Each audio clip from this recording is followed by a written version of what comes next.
I don't overcomplicate a trade. Just do the trade. Buy Bitcoin.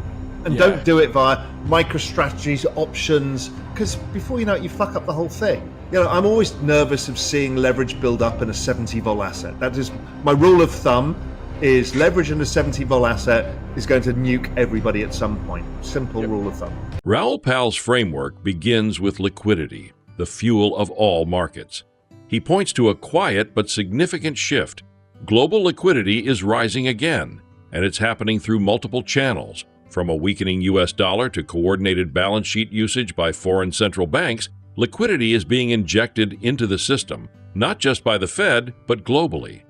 Please take a little time to like this video, subscribe to the channel, and turn on post notifications for more videos like this.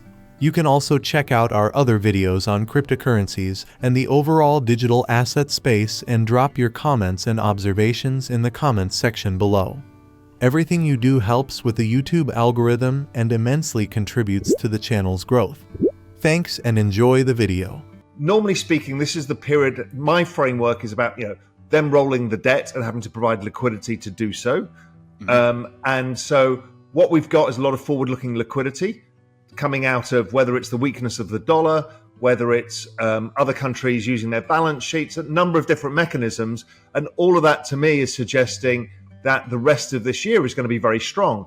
And I was kind of thinking the NASDAQ was going to be a V-shaped recovery, and my God, it was a V-shaped recovery. And people are still underweight and short.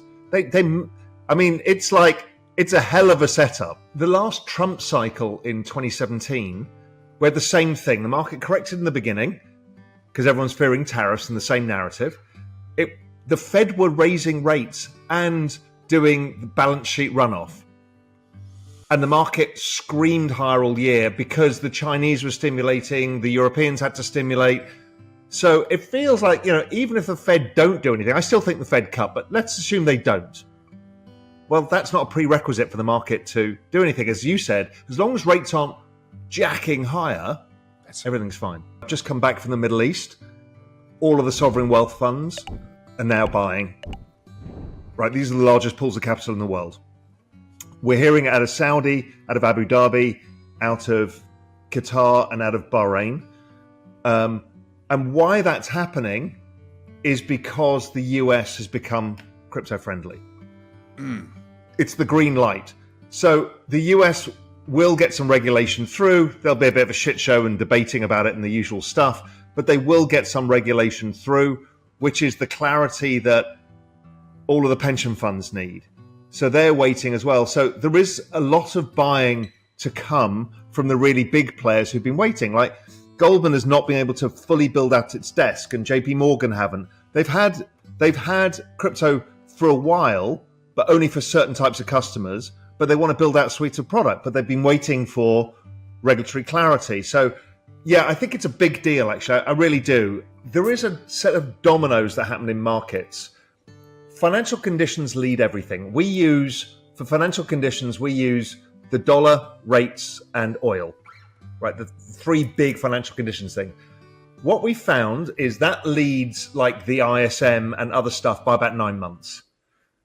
And it leads liquidity by about 6 months, something like that. Liquidity is what drives Bitcoin and NASDAQ. And it leads it by 3 months. So global M2, let's say, leads Bitcoin by about 3 months. I found out, I was like, what's going on with gold? I put it against against financial conditions. It reacts in real time to financial conditions. Wow. I'm like, holy shit, why hadn't I figured this out before? Of all trading securities, right? Of all the things, well, because it's a pure currency asset, right? It's the pure thing. And so the moment financial conditions ease, gold moves. And so it's leading everything else, which is, we were kind of thinking, is it leading or is it doing something weird? Is it trying to price in some catastrophic risk? No, it was just pricing in the fall in the dollar, the fall, rates didn't really fall a great deal, but the fall in oil. Well, that's what the financial conditions are in the end. Yeah. It's the debasement of currency. It's the whole thing is the debasement of currency by excess liquidity being pumped into markets by any mechanism possible. At first, they used the balance sheet. Then we all figured that out and called that money printing. So then they did this Fed net liquidity trick, which was the balance sheet plus the Treasury general account and the reverse repo. Yeah. Then we figured that out. And then they moved to total global liquidity, which is including M2, which is stuff it on the bank's balance sheets. So force the banks to buy bonds. That's the game. The institutions are still either trying to figure out what this thing is. Yeah. Right? I had a conversation with one of the biggest kind of financial asset management firms in the world yesterday, based out of the US. And they're like, they've even got a crypto division, but they're other kind of where they allocate the assets. They're like, we don't know how to deal with this. So they're still trying to figure out what it is. Yeah. Like they haven't figured out it's a macro asset. Others have. The sovereign wealth funds obviously are just doing it for diversification of reserves. They're like, it's a technology, it's a diversification of reserves. So if the US is going to do it, we're going to do it. So there's different groups doing different stuff. There is a bunch of people who still don't really want to do the homework on it. They're like, we don't know, it's too volatile for us. But I think usually it's the first mover advantage in this. Saylor keeps going, it's going to push this out to others. And it's the others who are likely to blow up because, Millennium, they kind of know how to run their risk. Yeah. But it's so I'm always nervous of seeing leverage build up in a 70 vol asset. That is my rule of thumb is leverage in a 70 vol asset is going to nuke everybody at some point. Simple rule of thumb. I don't overcomplicate a trade. Just do the trade. Buy Bitcoin. And don't do it via MicroStrategy's options because before you know it, you fuck up the whole thing. And that's been a great lesson to me. And we all know them. There's a whole bunch of guys who love structuring complicated positions. Yeah. Those guys never make money. They never make money. They sound really smart. They never make money.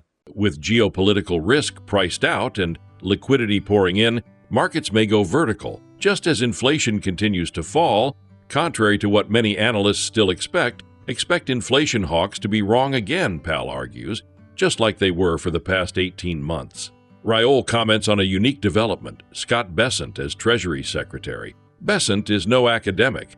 He's a former Soros Quantum Fund veteran, a real market practitioner. Pal has known him for over 2 decades and describes him as someone who understands the levers of global macro.